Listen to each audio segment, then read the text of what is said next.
ES3 in their physics background, they've done some very fundamental low-level things with circuits. And then with Comp 11, they've done this relatively high-level abstract view of what a computer is, and the goal in ES4 is really to just fill in that gap. It's an engineering course. We're building technology like from scratch. As we're learning VHDL, which is this sort of programming language-like system, the tools for doing that are relatively arcane.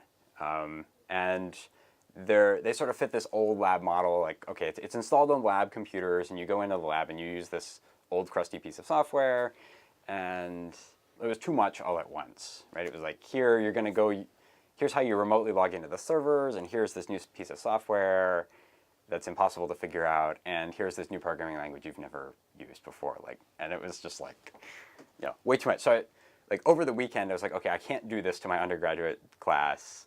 There's 80 students. I have to get this right. So over the weekend, I created VHDL Web, which is a web interface where students can write their VHDL code and then just click run, and then it immediately runs some tests, and they get immediate feedback with basically no effort in terms of using the tools. So looking into the future, the fact that the students are all submitting their assignments through this web interface gives us a really cool opportunity to understand how they think about their code. And you know, when they get an error message, what changes do they make? Because we're actually tracking every change and every new submission that they make.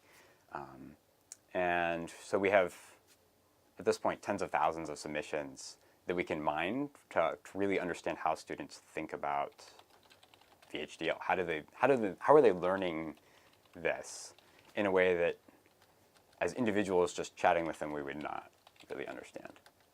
I mean, right now, like VHDL Web is in a pretty hacky state. It's barely holding together and falls apart pretty easily. But I'm very excited about where it could go, and just getting a little bit of feedback from students that, oh, this really helped and this was good, I think is the impetus to keep chasing that.